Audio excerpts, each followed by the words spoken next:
Okay, on this next one, we're going to look at y equals 2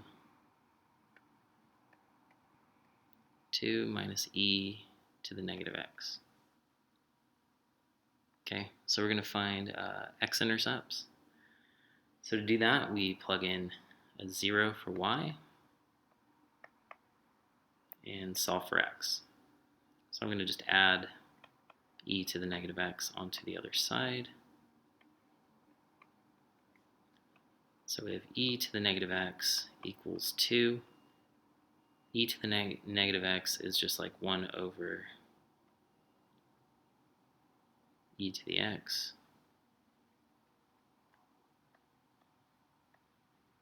Then we can flip both sides.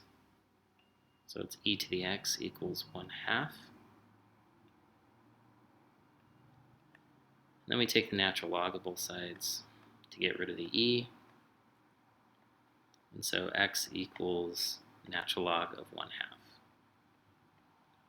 Okay, so that's an x-intercept. Now we need to find a y-intercept. And the y-intercept, we just plug in 0 for x.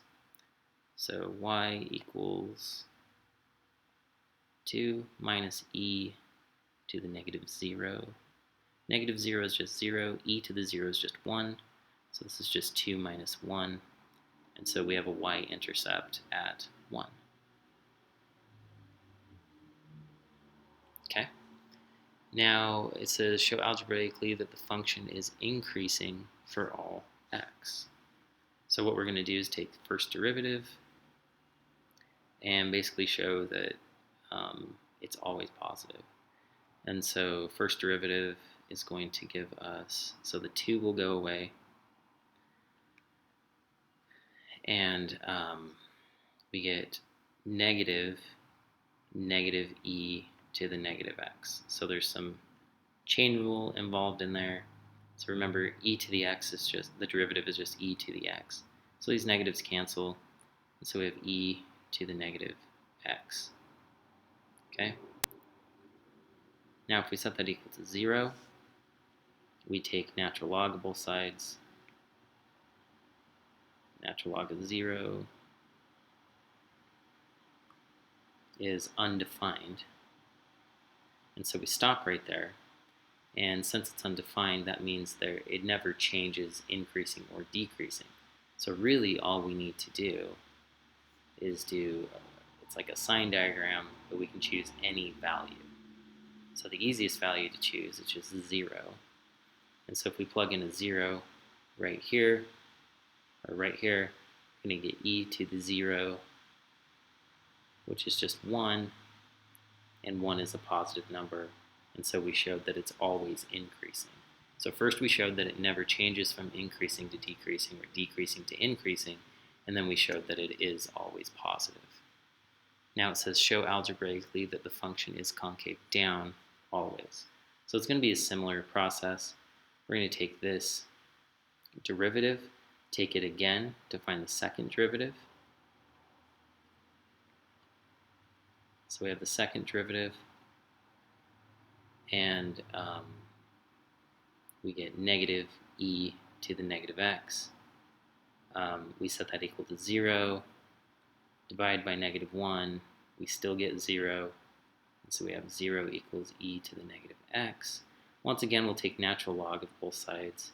And since natural log of 0 is undefined, we know that it doesn't change concavity. So we do this again. We can choose any value. I choose 0.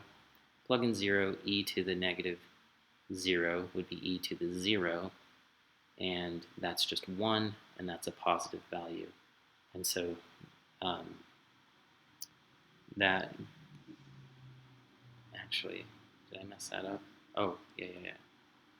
So, sorry. I plug it in here. I have the negative sign. I take that back. We go through, so this proved that we don't change concavity. But then when I plug in the 0 here, this piece becomes negative e to the negative 0. Negative 0 is really just 0. E to the 0 is 1, so I get negative 1.